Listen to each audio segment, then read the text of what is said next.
Okay, thank you, Dr. Hansson. And then finally on the next speaker is Professor Stephens. He's a professor of experimental psychology also in Sussex, and he will then talk about the challenge of studying parallel behaviors in human and animal models. So again, it is all about translation. Please, Dai.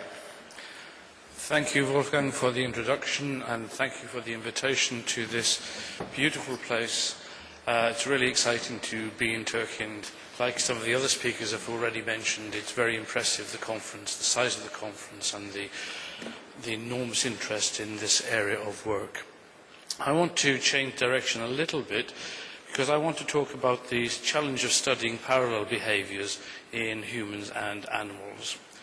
So the problem is that there's a major problem in psychiatry as a whole, and developing treatments for psychiatric disorders is made even more difficult because the psychopathologies simply do not exist in animals. That makes psychiatry different from many other aspects of medicine. Although there are animal models which have been used for many years, these are generally rather weak. And the best such models depend on what is called face validity. That is, that the behavior in the animal has some symptomatic resemblance to some of the symptoms in the psychopathology. And that face validity depends heavily on the subjective view of the experimenter as to what in the animal looks like something which is happening in the patient. So we have been trying to develop another approach, which is, instead of developing a model of the psychopathology, you can't develop schizophrenia, depression, anxiety or addiction in an animal model, can we identify behavioral and neural processes that may underlie or contribute to the condition in the patient? If we can do that, then it may be possible to study fundamental processes in animals, even though they are not mentally ill, even if the psychopathology does not exist in that species. So I want to give two examples today of ways in which we've attempted to do this and to align our discoveries in animals with discoveries in humans. So the first example is the development of a human model of conditioned reinforcement, and I'll explain what that is, from a mouse model, where it already exists, to explore mechanisms by which genetic variations are associated with addiction and influence behavior, addictive behaviors. Secondly, I want to look at the use of combined mouse and human genetic approaches using homologous behavioral measures of the ability to anticipate anticipatory responses, to inhibit anticipatory responses to obtain rewards. And that fits in with what we've heard quite a lot of already in terms of impulsivity and the ability to inhibit impulsive responses. Okay, this is a crude summary of something that Wolfgang Sommer presented yesterday, and I've stolen this idea from him, though his slide was prettier than mine. You can think of these major contributors to addictive behavior. Firstly, reward and motivation, and secondly, executive control and impulsivity. So the reward and motivation is the drive to take the drug, if you like, and the executive control and impulsivity is the control over that drive and the knowledge that taking the drug is probably not good for you. And these two facets of addictive behavior are controlled by basically two different areas. The reward and motivation is the mesolimbic area, and executive control, impulsivity, are functions of frontal cortical areas. And Wolfgang yesterday called these processes the reward and motivation process. He called the go for it process, go and take the drug. Whereas the executive control and impulsivity might be, paraphrasing him, something to do with control yourself and think about it before you take the drug. And you can see that balances between these two are going to contribute to drug taking. So firstly, let's concentrate on the reward and motivation aspect. So it's been known for a few years now that variations in a particular gene, the GABRA2 gene, which encodes alpha-2 subunits of GABA-A receptors in the brain, it's known that haplotypes of these receptors may be associated with the development of alcoholism. That was shown by Howard Edenberg, and that's been replicated many times. And subsequently, the same haplotype, or SNPs within the same haplotype, have been associated with addictions to other drugs, including cocaine, cannabis, and opiates. Now, it's unlikely that these variations simply change the pharmacological response to the drugs and thereby contribute to the addictive process, because the same genetic variations also associate with other behavioral deficits, in particular childhood conduct disorder. So in our own study published 5 years ago now, we found that individuals carrying the risk haplotype the protective haplotype of the gene were about a third less likely to develop cocaine addiction than those who were carrying the risk variation of the gene. Why should variations in a gene have a contribution to a behavior like addiction? Simply showing a genetic association doesn't tell us anything about the processes. So in order to address that, we looked at manipulations of the same gene in mice. And we carried out genetic deletions of the GABA2 gene. That results then in loss of these GABA-A receptors expressing alpha-2. In other words, alpha-2 knockout mice. And because our interest in this study was in reward and motivation, we adopted a behavioral measure called conditioned reinforcement.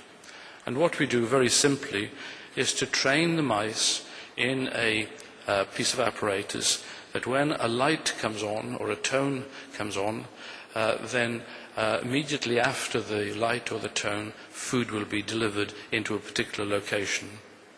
And following several days' training, the animals approach the location of delivery of the food readily as soon as the light and tone appear. Following that training, we introduce into the same box 2 levers. One of those levers will turn on the light and the tone, and the other one will not. And operating when the mouse operates the tone light lever, it switches on the light, but does not deliver food. It is simply that the light and the tone have developed a conditioned reinforcing properties, and we do that and see whether the genetic deletion has had any effect on that. And secondly, because we're interested in cocaine, we look at the ability of cocaine to influence that behavior. So in the top graph here, you can see that the animals with the gene knocked out learn about the association between the light and the food as readily as the animals with the gene present. And what is more, when the lever is introduced, they learn to press the lever to obtain the conditioned reinforcer, the light, more or less as readily as the normal animals. And they don't press the lever which does not produce the light. However, when we then give the animals cocaine, and that's shown in this bottom graph here, what you see is that in normal animals, wild-type animals, cocaine facilitates the responding for the conditioned reward, whereas in the knockout animals, without the GABA-A alpha-2 receptor, cocaine has no effect. So we've completely abolished the ability of cocaine to influence rewarded behavior. And this isn't simply because these animals are insensitive to cocaine, because the cocaine causes a locomotor activation in these animals as readily as it does in the wild-type controls. So how do we relate this back to our genetic discovery? Well, we decided that we would take individuals who are either carrying the protective variation of the gene or the risk variation of the gene, and to look at conditioned reinforcement in those individuals. In order to do this, we had to develop a new test because conditioned reinforcement had not been studied previously in people. And in this test, what happened is that we have a shape appears on a screen, let's call it A, and when that shape appears on the screen, the individual wins 10 UK pence. If a different shape, shape B, appears on the screen, then it has no consequences. And we do that for only 48 pairings. And then we introduce the second phase, where the individuals are instructed to press the key 1 to gain access to one of the cues, say A, and to another key to view the other cue, which did not produce monetary reward.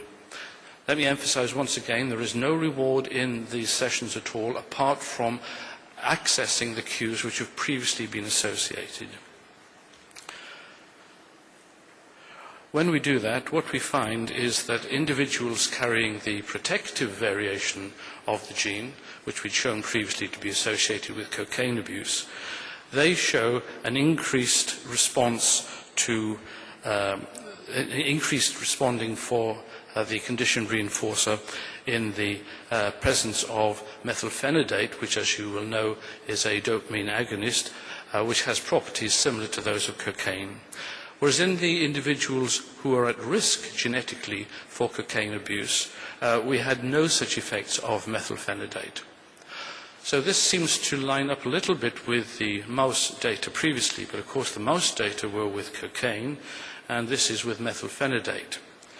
We therefore felt it necessary to repeat our earlier data with methylphenidate, and you can see again that normal mice in the right-hand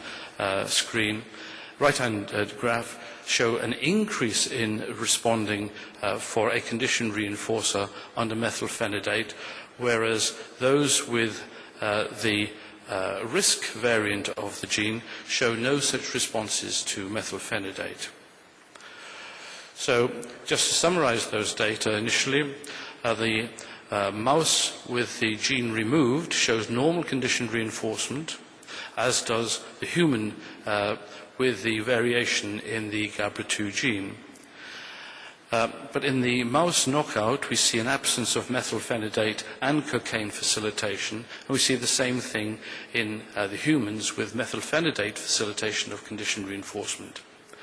So we can ask ourselves, does the human GABRA2 risk genotype reflect downregulation of GABRA2 expression?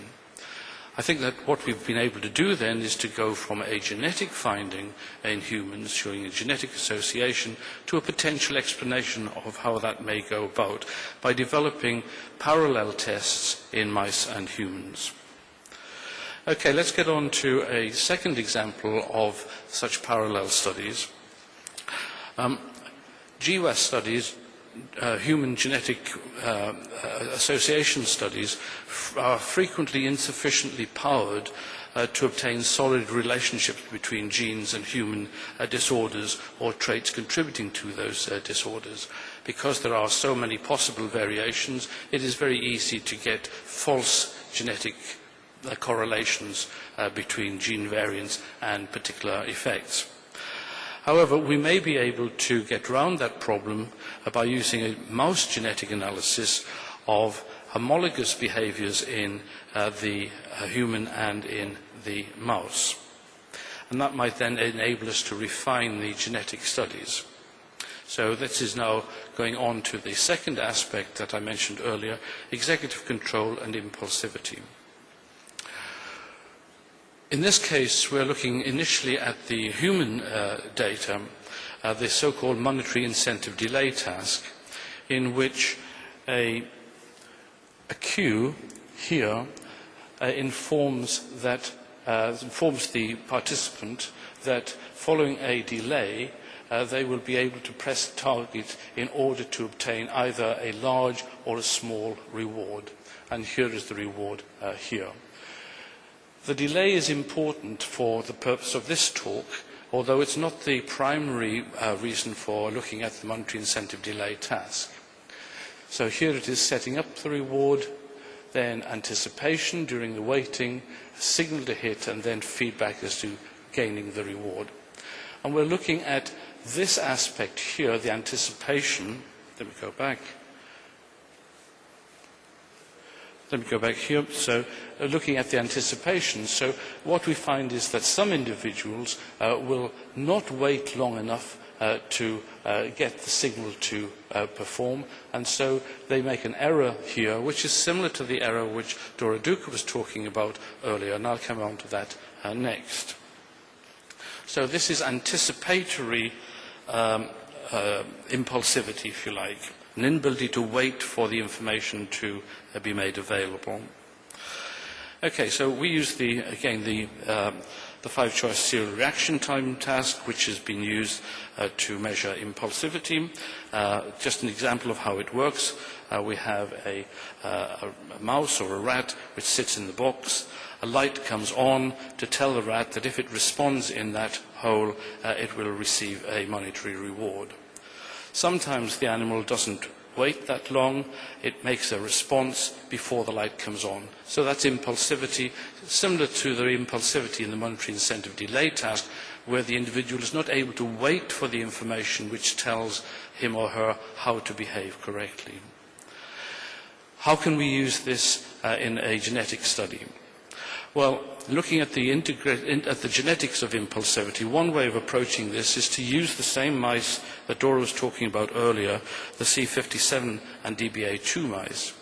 And if there is a gene for impulsivity in the one, let's say the C57, and not in the other, then if you do a number of crosses then you will have the offspring of those crosses will carry some genes from the C57 and some genes from the DBA2. And different individuals and lines derived from those individuals will have different mixtures of the genes from the C57 and the DBA2. We can then test those mice with different inherited genes which may contribute to the impulsivity. And if we do that, we can then create a graph of this sort, where here is the low impulsive mouse, the DBA, here's the high impulsive mouse, and these are derivatives of these which have a different contributions or different mixtures of the genes from the DBA and the C57. We can then use a test available on the web, the gene network, which has the same variations, the same crosses which we use for the behavior. It has a complete database of levels of expression of genes of all of these variants, which have been established and created by various laboratories.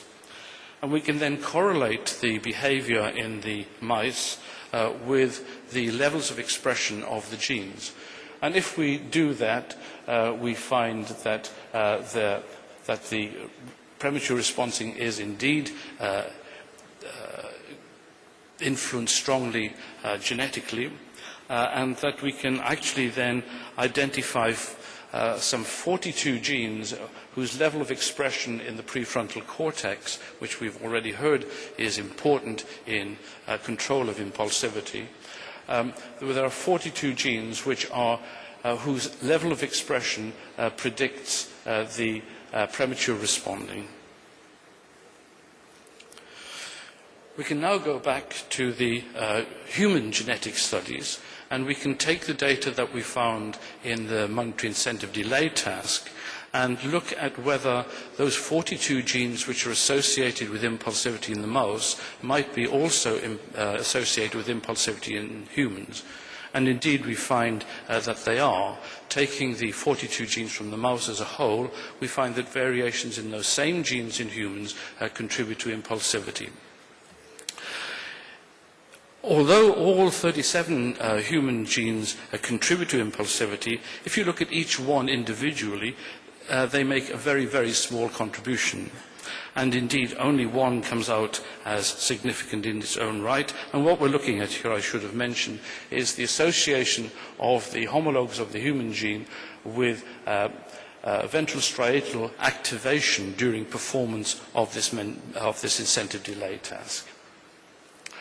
So the genes correspond with the percentage of premature responses in the mid-task and with the fMRI bold response in the right and left ventral striatum. What is more, they associate with the expression of early life drinking behavior. This study was carried out in individuals who were 14 years old, taken from European countries, many different sites. And the gene variations which are associated with the impulsivity are also associated with binge drinking behavior in these, and one gene in particular comes out as being of importance, and that's the gene encoding calorin. So what is calorin? Calorin is a gene which contributes to the formation of spines on excitatory neurons, and so it's a candidate for engaging in excitatory neurotransmission and controlling excitatory neurotransmission in some of the ways of which have already been alluded to earlier. And interestingly, calorin has previously been associated with both ADHD and schizophrenia, and in another animal model with cocaine self-administration. So to summarize, we've used theoretically homologous measures in rodents and humans in order to try to achieve insights into the neurobiology of processes that contribute to addictive behavior. It increases the utility of the animal model to explore the neurobiology of components of disorders, and thereby possibly allows us to make better predictions as to therapeutic advances and therapeutic approaches to addiction. Of course, although we've established homologous measures in humans and animals, we still have to prove that the homologous measure in humans actually relates directly to the development of the condition in humans. But that's work for another day. So finally, I'd like to thank the people who contributed to this work. In my lab, these people here, in Dora's lab, who contributed to the human work, and the work carried out under the Imogen study was led by Gunther Schumann from the Institute of Neurology and has an enormous number of participants. Thank you for your attention.